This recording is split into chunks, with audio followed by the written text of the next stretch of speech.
За эрхэм хүндэт үзэгч та бүгдийн энэ өдрийн амар амгалан айлтгая. За бид нар түрүү бодмөрийн зэргийн одоо нэгэн хураангуй одоо хэлбэр болох Яндын ширжирмаа буюу Эрдэнэ бүгдийн суур хэмээх номыг бол цувралаар одоо тэр номыг хөтлөж дууссан юм аа. За энэ удаа бол мөрийн 3 эрхэм гэдэг энэ номыг одоо бид нар явах гэж байна. За тэгэхээр бол богд зонхоо намын одоо айлтсан бодмөрийн зэргийн одоо холбогдлолтой одоо 5 ном байдаг гэж ингэж үздэг. Их бодмөрийн зэрэг, бага бодмөрийн зэрэг. За бодмөрийн зэргийн одоо дуулал буюу ламирм дүйдэн. За тэгээд Яндын ширжирмаа буюу Эрдэнэ бүгдийн одоо суур болгоч. За тэгээд нэг нь ламзаа навсан буюу одоо мөрийн 3 эрхэм гэдэг ийм одоо 5 ном байдаг гэж ингэж одоо үздэг. За эдгээр 5 номыг бол богд ламын одоо 5 ламирм буюу 5 бодмөрийн зэрэг гэж ингэж одоо үздэг юм аа. За энэний одоо хамгийн хураангуй нь бол Яндын ширжирмаа болон ламзаа навсан мод 2 байдаг. За энэ 2 ном хоорондоо одоо ямар ялгаатай юм бэ гэхтэй зэрэг бол түрүүний бидний одоо сонссон Яндын ширжирмаа гэдэг ном маань бодмөрийн зэргийн одоо буйны садаг шүтэх ёсноос ахгуулаад нуус тарны одоо номонд хэрхэн суралцахыг одоо хүртлэх бүх одоо зам мөрөөд бол яг бодмөрийн зэрэг болон тарны ёсны одоо зэрэглэлийн дагуу бол бүрэн гүйцэд одоо багтсан ийм ном юм. За энэ бодмөрийн зэргийн энэхүү одоо үдсийг бол богд зонхоо лам Гадамбын одоо дээдс ламнараас бол өвлөн авсан ийм одоо үдс юм аа гэж ингэж одоо үздэг. За харин энэ ламзаа намсан гэдэг энэ номыг бол богд зонхоо ламд мандчир бурхан одоо бодтойгоор өөртөө одоо уулзаад тэгээд богд зонхоо ламд бол энэ ламзаа намсан гэдэг номыг бол номны ерөнхий одоо утга агуулгыг бол номлож өгсөн. За тэгээд сүүлд нь цахаа бомбоо агван дав гэдэг одоо хүнд бол богд зонхоо ламын ламзаа намсан гэдэг номыг одоо зохиож одоо айлтсан юм аа гэж. Тэгэхээр ламзаа намсан гэдэг номын одоо гол одоо утга агуулгыг нь бол богд зонхоо лам манчир бурхнаас одоо сонссон гэж ингэж одоо дээдс багш нар бол айлддаг юм. Тэгээд богд зонхоо лам өөрөө манчир бурхантай одоо бодтой одоо уулзаж тэгээд манчир бурхнаас бол гэгэрдийн одоо зам мөр төрөхөд хамгийн гол одоо зүйлүүд бол юу вэ гэхтэй зэрэг бол манчир бурхан гол ийм одоо 3 зүйл байна гэдэг. Тэгээд энэ одоо мөрийн 3 эрхэм зүйлийг бол одоо чухалчлан одоо айлдсан тийм юм. За тэгээд энэхүү өвдсийг бол богд зонхоо лам одоо дотоод сэтгэлтэй бяцлагж байгаа. Сүүлд нь өөрийн одоо шав нарын одоо айлтгахсны дагуу бол энэ ламзаа намсан гэдэг номыг зохиож айлдсан гэсэн ийм одоо түүхтэй юм аа. За тэгэхээр энэ дотор бол мөрийн 3 одоо эрхэм зүйл гэж одоо юу хэлэх юм бэ гэж эхлээд одоо түүнийг мэдэх хэрэгтэй юм. Тэгэхээр мөрийн 3 одоо эрхэм зүйл гэдэг нь бол нэгдүгээрт магад гарахын сэтгэл, хоёрдугаарт нь бод сэтгэл, гуравдугаарт нь одоо үнэмлэхүй үзэл буюу хоосон чанарын одоо үзэл гэсэн энэ одоо 3 зүйл байдаг юм аа. За эхлээд бол магад гарахын сэтгэл гэдэг маань бол орчлонгийн одоо мөн чанарыг одоо ойлгоод тэгээд орчлонгоос сэтгэл уйсаж орчлонгоос одоо гэтлээд нирваны одоо амгаланд хүрийч гэдэг юм уу? Аль эсвэл одоо орчлонгийн зовлонгоос бүрэн ангижирч, орчлонгийн хүлээснээс бүрэн гэтлэж төгс төгөлдөр одоо амар амгаланд одоо хүрье гэсэн ийм одоо сэтгэл бол байдаг юм аа. За энийг бол магад гарахын сэтгэл гэж хэлдэг. За бод сэтгэл гэдэг нь бол зөвхөн өөрөө одоо орчлонгийн зовлонгоос гэтлэх төдий биш. Их болсон 6 зүйлийн одоо хамаг амьтныг орчлонгийн зовлонгоос гэтлэгийг. За тэхийн тулд тийм одоо чадлыг бол өөртөө одоо олох хэрэгтэй. Тэр чадал хэнд байна вэ гэхтэй зэрэг бурханд одоо байгаа учраас бол их болсон 6 зүйлийн хамаг амьтны тусын тулд бурхны хутгийг одоо олё гэсэн ийм одоо сэтгэлийг үүсгэх юм бол энэ маань бод сэтгэл байдаг юм. Тэгэхээр хоёрдугаарт энэ бод сэтгэл юм. Гуравдугаарт нь хэдийгээр одоо магад гарахын сэтгэл бод сэтгэл хоёр байсан ч гэсэн орчлонгийн одоо зүй тогтлыг орчлонгийн тэр бүх одоо юмс үзэгдлийн туйлын одоо оршихуй чанар болох тэр хоосон чанарыг таньж мэдэхгүй болвол орчлонгоос гэтлэх одоо арга зам байдгүй гэж ингэж одоо үздэг. Тийм учраас бол хоосон чанарын одоо үзэл буюу үнэнхүү одоо үзлийг яндагвын даваа буюу одоо үнэн үзэл гэдгийг бол бас нэг мөрийн одоо гол эрхэм зүйл гэж ингэж үздэг юм аа. Тэгэхээр энэ гурвыг бол гэгэрлийн зам мөрийн одоо хамгийн эрхэм нэгэсэндээ төгс гэгэрсэн бурхны хутгийг олоход зайлшгүй одоо хэрэгтэй ийм одоо 3 зүйл гэж ингэж үздэг. За тэгээд энэ тухай одоо товчлон одоо айлдсан товч тодорхой маш одоо хураангуй мөртлөө их одоо утга агуулга нь бол бүрэн гүйцэд тодорхой одоо айлдсан энэ одоо гайхамшигт номыг бол ламзаа намсан буюу мөрийн 3 эрхэм гэж одоо нэртэй юм ном багамаа. За энэ хүү номыг бол өнөөдөр одоо бид нар одоо үзье гэж ингэж бодож байна. За тэгээд хамгийн эхлээд бол Бурхны одоо номны одоо номлох, Бурхны номыг одоо номлох. Ер нь одоо энэ дэлхийн дээдс мэрэгдүүд ном хэрхэн одоо номлох вэ гэдэг ийм аргачлал байдаг. За тэр нь бол тухайн одоо номыг хамгийн ихэнд нь одоо өөрийн одоо багш нартаа мөргөх юм уу? Аль эсвэл гол шүтдэг одоо эдэн бурхандаа мөргөх юм уу? За аль эсвэл одоо нэгүүлсэнгүй сэтгэлдч байдаг юм уу?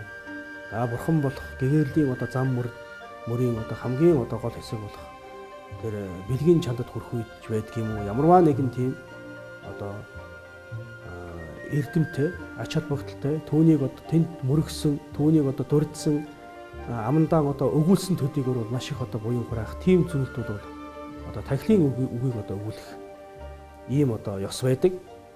За тэгээд дараачаар нь бол ингээд бурханд одоо мөргөөд ч юм уу өөрийнхөө одоо багшид мөргөчөө. Тэгээд араас нь юу хийх гэж байгаа юм бэ гэхдээ зэрэг бол би ийм номыг одоо төөрөх гэж байгаа юм а гэсэн төөрөмхийн андгаа гэсэн ийм одоо хэсэг байдаг.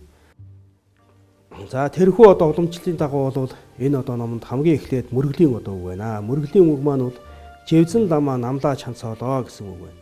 За энэ бол гитлэгч багш нарт мөргөх болоо гэсэн юм үг юм. За гитлэгч багш нарт гэж. За энэ дээр бол хамгийн гол нь энэ одоо мөрийн 3 эрхэм гэдэг энэ хүү номыг бол богд зонхоо боломд манчир бурхан одоо өвдслэн айлдсан учраас гитлэгч лам багш гэдэг дээр бол манчир бурхан одоо орноо гэж ингэж одоо үздэг. Зарим нь бол за мөн одоо манчир бурхан төдийгүй түүний дээрээс богд зонхоо боломд бол энэ одоо бодмөрийн зэрэг болон бусад одоо өвдсүүдийг зааж одоо хайрлсан, номлож хөтөлсөн. За живзэн эрэндава. За мөн одоо цорж дондоо өрөнчин тэргүүтэй бол олон багш нар одоо орноо. Тэдгээр за мөн лавраг дөвчин одоо намхай жандсан ханчин жойжов самбуу тэргүүтэй олон одоо багш нар бол одоо орноо гэж ингэж одоо үздэг. За тэдгээр одоо багш нартаа одоо мөргөж байгаамаа гэж. За мөн одоо энэ живзэн ламаа намлаа чанцоолоо гэдэг юм. Ж зүн ламаа гэсэн 3 үг байна. Тэрний эхний одоо Ж гэдэг нь бол богд гэсэн үг юм. Зүн гэдэг нь тойн гэсэн үг, ламаа гэдэг нь багш гэсэн үг. За ер нь ламаа гэдэг нь бол хамгийн одоо дээд гэсэн үг. За тэгэхээр энэ одоо 3 одоо үгээр бас юуг одоо илэрхийлж байгаа юм бэ гэхдээ зэрэг бол 3 төрөлхүйтний мөрийн зэргийг одоо илэрхийлж байгаамаа гэж. За хамгийн нэгдүгээрт нь бол Ж гэдэг нь богд буюу одоо эзэн гэсэн үг тийм. Бид нар одоо эзэн хааны богд эзэн хаан, жишээл богд эзэн Чингис хаан ч гэдэг юм уу. Ингээд эзэн хааныг бол богд гэж хэлдэг. За тэгэхээр эзэн хаан ямар одоо үүрэгтэй байдгийн бэ гэхдээ зэрэг бол тухайн одоо улс оронд бол сайн юмыг одоо мөрдүүлэх, муу одоо зүйл хийсэн хүнийг одоо шийтгэх, сээрлүүлэгч байдаг юм уу. Сайн одоо зүйл хийсэн хүнийг хөхүүлэн дэмжигч байдаг юм уу. Ингэж тухайн одоо хаан тулстан өөрийнхөө одоо тэр улс орондоо бол альва сайн юмыг одоо мөрдүүлж, муу зүйлийг одоо орхиулж, авд орхилыг одоо ёсчлон хэрэгжүүлүүлэх ийм одоо үүрэгтэй байдаг юм аа. Тэгэхээр тэрэн шиг бага төрөлхүйтний мөрийн зэрэгт бол хамгийн гол одоо авж одоо анхааран авах хамгийн гол чухал зүйлний үүрэгтэй зэрэг үүдийн үр байдаг. Бага төрөлхүйтэн хүн гол одоо анхааран авах юм бол нүгэл хэлэнцгийг одоо төвчих, буйныг одоо үйлдэх тийм байдаг. Яагаад гэвэл бага төрөлхүйтэн хүний одоо зорилго нь хойд насндаа энэ болон одоо хойд насндаа орчлонгийн одоо аз жаргал сайн сайхныг одоо олж авах байдаг юм аа. Тэгэхээр энэ болон одоо хойд наснд орчлонгийн сайн сайхныг одоо олж авахд гол одоо юмны үүрэгтэй зэрэг буян хураах, буян үйлдэх байдаг. Гол шалтгаан нь орчлонгийн одоо аз жаргал сайн сайхныг одоо ирэхэд саад болдог. Энэ болон дараа төрөл зовлон одонд хүрэгдэг юм бол нүгэл хідэнц байдаг. Тийм учраас бол орчлонгийн нүгэл хідэнцийг орчлонгийн одоо зовлон гэтлэхгүй байхын тулд түүний уг шалтгаан нүгэл хідэнцийг тавьчих. Орчлонгийн одоо амар амгалан сайн сайхныг олохын тулд түүний уг шалтгаан буйныг одоо үйлдэх байдгийг. Тийм учраас бол эхний тэр богд гэдэг үгээр бол бага төрөлхүйтний мөрийн зэргийн хамгийн одоо гол анхааран авдах болсон үүдийн үрийг одоо айлтж байгаамаа гэж. За зүүн гэдэг нь тойн буюу ариун гэсэн үг тийм. Ариун гэдэг нь ариун шагшаавуудыг одоо сахигч гэсэн үг юм. Ариун шагшаавуудыг сахисан одоо хүнийг бол зүмбаа буюу тойн ариун гэж ингэж одоо хэлдэг. Гэхдээ зэрэг дон төрөлхүйтний мөрийн зэрэгт хамгийн гол юм юу гэхтэй зэрэг 3 суртгаал байдаг боловч тэр 3 суртгаалын дотроос одоо шагшаавуудын одоо суртгаал буюу одоо вина ёсны суртгаал бол гол байдаг юм аа. За тэр нь бол одоо бие хэл сэтгэл 3-ын дотроос бол бие хэл хоёрын одоо хоёрыг сайтар одоо сахиж биеэрээ одоо нүгэл хэдэн зүйлдэхгүй, хэлээрээ нүгэл хэдэн зүйлдэхгүй, за сэтгэлээрээ одоо нүгэл хэдэн зүйлийг цээрэлсэн. Ийм одоо альва муу зүйлээс өөрийгөө одоо хамгаалсан, альва муу зүйлээс бол өөрийгөө одоо сахисан ийм одоо ёс суртахууны их өндөр одоо хэм хэмжүүрийг бол одоо шагшаавад гэж ингэж одоо хэлдэг. Тэгэхээр энэ хүү шагшаавадыг ёстон сахисан одоо тийм хүнийг бол зүмбаа буюу одоо ариун тойн гэж ингэж одоо хэлдэг юм байна. За тэгэхээр энэ зүн гэдэг үгээр бол тойн буюу ариун шагшаавадыг одоо сахисан гэдэг энэ үгийг илэрхийлж байгаа. За энэ дотор бол дунд хөрлөхүйтний мөрийн зэргийн одоо хамгийн гол хэсэг бол багтаж байгаа юм аа гэж. За дамаа гэдэг нь дээр үг гэсэн. За хамгийн одоо дээд зам мөрүүдийн үгтэй зэрэг бодийн сэтгэлийг одоо үүсгэх байдаг. Тийм учраас ламаа гэдгээр бол их төрлөхүйдний мөрийн зэргийг одоо гаргаж байгаа. Тэгэхээр живзэн лам гэдэг энэ одоо гурван үгийг нийлүүлээд одоо ямар учиртай юм бэ гэхдээ зэрэг гурван төрлөхүйдний мөрийн зэргийг үнэн зөв эндүүрэлгүйгээр ёсчлон одоо заадаг тийм одоо багш нарыг бол живзэн ламаа гинэ. Тэгээд тэр одоо багш нартаа бол одоо мөрөгөө гэсэн ийм үг юм аа гэж ингэж багш нар одоо тайлбарладаг юм аа. За тэгээд жалбын сүрүү гүнжийн юм буудан жасраа дамба намжийн агвэлам галдан тардад намжийн зүгөгдөө жидэр нүшин дагийн шатбаржаа гэж. За энэ бол түрүүний одоо бидний хэлсэн төөрөмхийн андгай гэдэг одоо ийм одоо хэсэг юм аа. За энэ дотор бол эхлээд ялгуулсны эрхэм зэрлэг бүгдийн шимийн утга. За ялгуулсны хөвгүн дээдс нарын сайшаасан мөр хувь төгөлдрийг гитлхийг хүсэгч нарын ор холом түүнийг ямар мэт чадахчлан биевэр номдож үйлдэ гэж. За тэгэхээр энэ дотор бол одоо ийм номыг бол би номлоно. Юу номлох гэж байгаа юм бэ? Гурван зүйлийг номлодог. Нэгдүгээрт нь Бурханы эрхэм зэрлэг бүгдийн хамгийн шим утгыг номлоно гэж. Тэгэхээр Бурханы эрхэм зэрлэг бүгдийн хамгийн одоо утгын шим нь юу юм бэ гэдэг зэрэг бол хоосон чанар юм а гэж ингэж үздэг. За тэгэхээр нэгдүгээр хоосон чанарыг одоо номлоно гэж. За хоёрдугаарт нь бодисатва дээдс нарын сайшаасан зам мөрийг номлоно гэж. Бодисатва дээдс нарын сайшаасан тийм одоо зам мөрний үгтэй зэрэг бол бодийн сэтгэл юм. Тэгээ бодисатын явдалд орох үе гэдэг ном дотор галваа думар аргун задуу аяа туваа намжи тэнэг памбарсэг гэж ийм одоо үг байдаг. Энэ үгс утгатай үг ихтэй зэрэг бол бүх одоо бурхад тоошгүй олон галвын турш хамаг амьтанд тустай хамгийн одоо тустай зүйл бол юу вэ гэдэг ингээд одоо бясалгаад анхааран аваад өөрснийхөө одоо биеийн дээр одоо хэрэгжүүлээд ингээд одоо ирсэн. Тэгвэл зэрэг энэ бүх одоо туршлагын одоо үр дүнд хамгийн тустай зүйл юу вэ гэж болгоосон бэ гэдэг зэрэг бол бод сэтгэл байна гэж болгоосон юм аа. Тийм ээ өөрийгөө одоо инкрилэн барихгүйгээр зөвхөн өөрийнхөө амин хувийг хичээхгүйгээр хамаг амьтны тусыг одоо хичээсэн. Өөрийгөө одоо зөнд нь хаяад бусдын тусыг одоо үлдъя гэсэн. Энэ одоо бод сэтгэл бол одоо хамгийн одоо чухал зам мөр юм байна гэж ингэж одоо бурхан бодисод манайг бол сайшаасан юм аа гэж ингэж одоо үздэг. Тийм учраас бол бурхан бодисод нарын одоо сайшаасан зам мөр гэж ямар мөрийг хэлэх юм бэ гэдэг зэрэг бол бод сэтгэлийг одоо хэлэх юм байна. Тэгэхээр хоёрдугаар бод сэтгэлийг номлоно гэсэн үг юм. За гуравдугаарт нь хувь төгөлдөр гитлхийг хүсэгч тийм ээ. Энэ одоо орчлонгийн энэ одоо байдалд бол одоо уйсаад тийм ээ. Энэхүү одоо орчлонд бол үнэнхүү төгс төгөлдөр амрам болон байхгүй юм байна. Орчлонгийн хаанч төрсэн зовлонгийн мөн чанартай хинтээч нөхөрсөн зовлонгийн нөхөр юу ч одоо эдэлж хэрэгэлсэн зовлонгийн одоо шалтгаан болдог. Тийм учраас бол бид нар бол зовлон одоо хүсдэггүй тэргүүлшгүй цагаас гэтэл бол одоо бидний хүссэн энэ орчлонд байсан цагт бол бидний хүсдэггүй зовлон бол байнга одоо ирдэг. Хүсдэг амар амгалан бол бүрэн төгс ирч чаддаг. Тийм учраас орчлонгоос гитлэхээс өөр арга байхгүй юм байна. Тиймээс энэ одоо орчлонгийн хүлээсээс гитлээ да гэж бодсон. Тэдгээр тийм одоо хүмүүсийн яг одоо орох тэр хамгийн дөт зам мөр нь юу гэхтэй зэрэг бол магад гарахын сэтгэл юм байна. Тэгэхээр 3 дугаар магад гарахын сэтгэлийг бол номлоно гэж ингэж одоо айлтж байгаа юм. Тэгэхээр энэ 3 зүйлийг бол энэхүү одоо энэ ламзоо намсан гэдэг ном дотор ямар мэт чадахчлан гэхтэй зэрэг одоо цөөхөн үгэнд аль чадах чинээгээрээ цөөхөн үгэнд багтаагаад би одоо номлож үйлдъя гэсэн ийм одоо хэсэг байна. За энэ бол ийм номыг би одоо номлоё гэсэндээ төөрийнхөө одоо андгай гэж тийм ийм номыг би одоо номлож үйлдъя гэж одоо хэлж байгаа юм. За түүний дараа далжир донья жачир зомбоё жалваа чимийн дамлаа эдэн би галдан дээдэг дамбийн ижийн ном. Гандаг сэрдвийн Деламач гэх чинь Далжир дон Жачир зон боё. Жалва жимийн ламдаа эдэн бэ. Галдан дэдэг давын ижийн юм гэсэн ийм одоо хэсэг байна.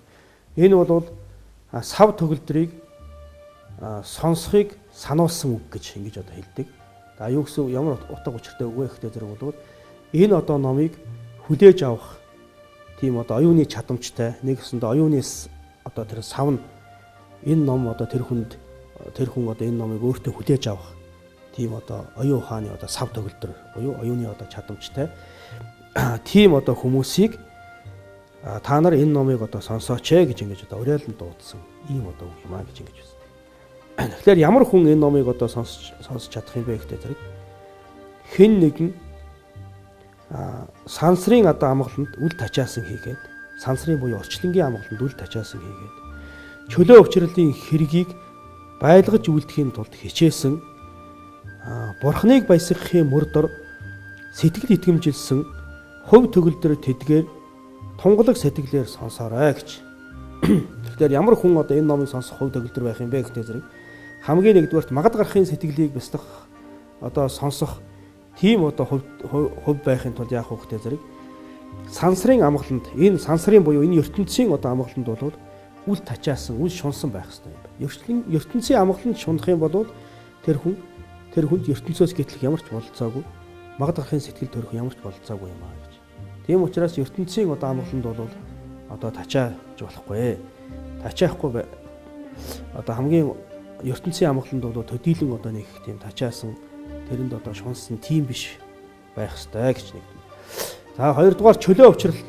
За бидний одоо энэ хүний төрөл гэдэг нь чөлөө өвчрөлт хүний төрөл юм. Энэхүү одоо хүний биеийн дээр бид нар энэ насандаа сайн сайхныг бүтээж болно. Дараа төрөлдөөнд сайн сайхныг бүтээж болно. Бүр ирээдүйд одоо орчлонгоос бүрэн одоо ангижирсан чадна. За хамаг амьтны тусын тулд Бурхны хутгийг одоо олсон ч одоо болох. Бүр нэг нас нэг биеийн дээр одоо энэ биеийн дээр Бурхны хутгийг олсон ч одоо чадах үз.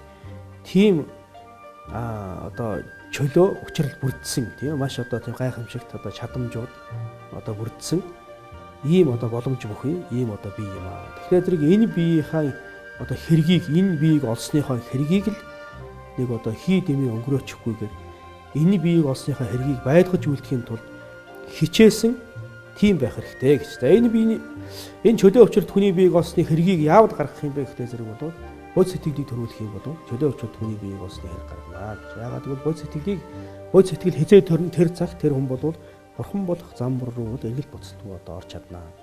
Бодийн сэтгэл байх юм бол тэр хүн тэгээд төгсгөө ирсэн Бурханы хутагт орох тэр зам руу орчлоо гэсэн үг юм. Тэгэхээр зэрэг тэрнээс илүү одоо энэний хэргийг гаргана гэж бол байхгүй. Тийм учраас бол бод сэтгэлийг одоо төрүүлэхэд одоо хичээсэн тийм хүн байх хэрэгтэй. Тэр хүн тэгэх юм бол энэ одоо ламзаа навсан буюу мөрийн 3 эрхэм зүйл гэдэг энэ номыг одоо сонсох юм бас сав болно гэж. За 3 дугаарт нь бол жалва жимийн ламдаа эдэн би Бурхныг баясгах зам мөр сэтгэл итгэмжилсэн гэдэг нь хоосон чанар сэтгэл итгэмжилсэн гэсэн үг юм. Яагаад хоосон чанарыг Бурхныг баясгах зам мөр гэж хэлсэн бэ гэхдээ зэрэг бол Бурхан юуны төлөө номоо номсон бэ гэхээр хамаг амьтныг орчлонгийн зовлонгоос гэтлэхийн тухайд ном номсон. Тэгээ орчлонгийн зовлонгоос гэтлэхийн тулд орчлонгийн одоо орчлонд биднийг одоо хүлээд байгаа тэр одоо хүлээсний язоорыг одоо тайлах хэрэгтэй юм. Тэгээ тэр язоор нь юу гэхтэй зэрэг бол бүх юмыг үннээсээ бүтсэн гэж бодсон тэр сэтгэл байдаг. Тэгээ тэр бүх юмыг үннээсээ бүтсэн гэж бодоод байгаа тэр сэтгэлийг юугаар одоо ерөндөглөх юм бэ? Юугаар дарах юм бэ гэхтэй зэрэг бол хоосон чанарыг одоо ухаарч байж дарддаг юм аа. Тийм учраас Бурхан багш хоосон чанарыг бол маш чухалчлан номлосон. Бурхан багшийн одоо эрхэм зэрлэг бүгдийн одоо шим утга нь хоосон чанар юм аа гэж түрүү гарсан тийм ээ. Тэгэхээр хоосон чанарыг л хэн нэгэн хүн онох юм бол энэ Бурхан одоо энэ замбуу төв дээр номоо номлосны энэ замбуу төв дээр саларсны хэрэг нь одоо бүтнэ гэж ингэж одоо үздэг. Тиймээс хэн нэгэн хүн хоосон чанарыг одоо онох юм бол тэрэнд Бурхан бол хамгийн одоо ихээр баясна. Бурханыг баясгах тахилын одоо хамгийн дээд нь бол тэр юм. Тэрнээс илүү одоо Бурханыг баясгах тахил гэж одоо байхгүй гэж ингэж одоо үздэг. Тийм учраас бол Бурханыг баясгахын зам мөр гэдэг нь бол хоосон чанарыг онсон зам мөрийг хэлж байгаамаа. За түүнд одоо итгэмжилсэн ийм байх юм бол энэ номыг сонсох хувь төгөлдөр болно. Тэгэхээр энэ номыг сонсох тийм одоо хувь төгөлдөр хүмүүс та нар тунгалаг сайхан сүжгээр энэ номыг одоо сонсоорой гэж. Тэгэхээр зэрэг ер нь сүжиг дотор бол 3 янзын одоо сүжиг байдаг. Итгэмжилсэн сүжиг, олохыг хүссэн сүжиг, тунгалаг сүжиг гэж. За итгэмжилсэн сүжиг гэдэг бол үүлийн үрд итгэсэн, чогог дээд гуравт итгэсэн, хойд урднаас байдаг гэдэг итгэсэн ч байдаг юм. За хоосон чанарт итгэсэн ч байдаг юм. Янз бүрийн одоо сүжиг байж болно. За олохыг хүссэн сүжиг гэдэг нь бол үнэхээр одоо энэ орчлонгоос гэтэлчтэй нирван гэдэгт хүрээ хамаг амьтны тусанд бурхны хотхыг олъё. Дараа төрөлдөө одоо сайн төрөл одоо олъё гэх мэтийн байдлаар бол олохыг хүссэн одоо сүжиг юм тэдгээр бол харин тунгалаг сүжиг гэдэг бол тухайн одоо юм сүзэгдлийн бол яг одоо энэ үл яг үнэн байна гэж одоо бодсон. Тим сэтгэлийг бол яг тэр үнэн одоо учир шалтгааныг мэдээд нэгэсэндээ утга учирыг одоо мэдээд сүжиглсэн сүжгийг бол тунгалаг сүжиг одоо гинэ гэж. За тэгэхээр тунгалаг одоо сэтгэлээр буюу тунгалаг сүжигээр сонсоорой гэж. За ингээд номны бол удирдах хэсэг нь ингээд гүйцэж байгаа юм. За одоо жинхэнэ одоо ном руугаа орж байна. За тэрний хамгийн ихэнд бол магад гарахын сэтгэлийн тухай гарнаа. За магад гарахын сэтгэлийг бол бас одоо нэлээд хідэн хэсэг болгож гаргасан гэж ингэж үзэж болно. Тэрний хамгийн нэгдүгээрт бол магад гарахын сэтгэлийг төрүүлэхийн учир шалтгаан гэж. Бид нар энэ магад гарахын сэтгэл гэдэг энэ сэтгэлийг одоо яагаад төрүүлэх ёстой юм? Яагаад ийм сэтгэлийг өөртөө бий болгох ёстой юм бэ? Тэрэнд ямар учир шалтгаан байна гэдэг. Тэрнийг нэгдүгээрт гаргаж байгаа. За хоёрдугаарт нь тэгвэл тэр одоо магад гарахын сэтгэлийг төрүүлэх хэрэгтэй юм бол түүнийг яаж төрүүлэх юм бэ гэдэг. Магад гарахын сэтгэлийг төрүүлэх арга замыг бол хоёрдугаарт нь заасан байна. Гуравдугаарт нь за тэгвэл тэр арга замыг бяцлагж байгаад яг ямар хэмжээнд хүрвэл тэр магад гарахын сэтгэл төрсөн байх вэ гэдэг. Одоо энжинжийн цад буюу магад гарахын сэтгэлийг төрүүлэхийн хэмжээг нь одоо номлосон гэж. Ийм 3 хэсгээр бол магад гарахын сэтгэлийг номлосон юм аа. За тэрний хамгийн анхны одоо магад гарахын сэтгэлийг төрүүлэхийн учир шалтгаан нь юу вэ гэхтэй зэрэг намдаг энжин мэдбэр сэрцооё. Дээврэ донор шивийн том мэдла. Сэрдла гамба яжан лүүжин ном гүнэ чинчэр тогмор энжин зал гэж. Ийм одоо үг байна. За энэ юу гэсэн үг вэ гэхтэй зэрэг бол нэн ариун магад гарахгүй байхгүйгээр орчлонгийн далайн амгалангийн үрийг чухалчлан хөссөнд амьдрахын арга байхгүй. За орчлонд шунлаар амтэн бүгд бүхнээс хүлэгдсэн тул эхлээд магад гарахын сэтгэлийг хайгаарай гэж ингэж номлосон байна. Тэгэхээр зэрэг бол энэ орчлонгоос одоо ангижрий тийм ээ энэ одоо орчлонгоос бол одоо бүрэн гэтлья гэсэн ийм ямар ч бодол байхгүйгээр энэ орчлонгийн одоо сайн сайхан амар амгалан одоо юу байдгийг тийм ээ энэ орчлонгийн одоо хүмүүс бидний одоо энэ одоо амар амгалан юм ач гэдэг юм уу за тэнгэрийн орон төрчүүл одоо сайхан амар амгалантай байх болов ч гэдэг юм. Дараа төрөлдөн баян чинээдэг хүн болоо төрчүүл сайхан амар амгалантай байх болов ч гэдэг юм. Гэх мэтийн одоо байдлаар бол энэ орчлон дотор байдаг тэр амар амгалангийн аз жаргалыг хичнээн одоо хүссэн ч гэсэн тэр хүнд бол амьдрах арга бол байхгүй гэж. Амьдрах арга байхгүй. Яагаад гэвэл зэрэг бол орчлонгийн одоо бүх одоо амар амгалан цөмөрөө эргээд зовлонгийн одоо мөн чанартай байдаг юм аа. Уравхын зовлон гэж үздэг.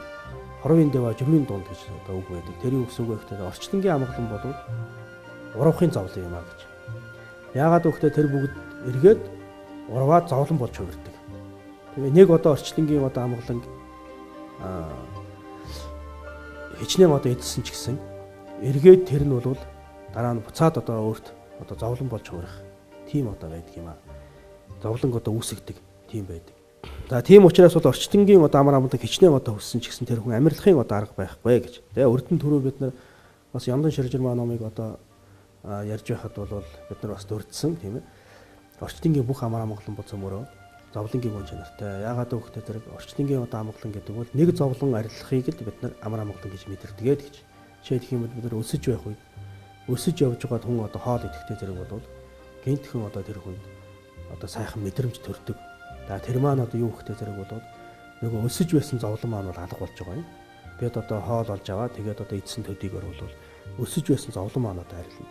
За тэр зовлон одоо арилах тэр үеийг бид нар яах вэ гэхээр бидэнд байсан зовлон зүтгүүр өөрт одоо байсан нэг тийм одоо таагүй мэдрэмж маань бол байхгүй болж байгаа учраас тэрийг бид нар эргээд таатайгаар одоо мэдэрдэг.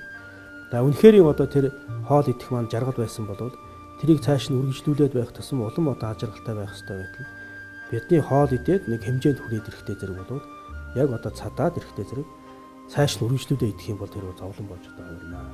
Тийм ахаад тэр одоо хоолыг идэх ямар ч сонирхолгүй.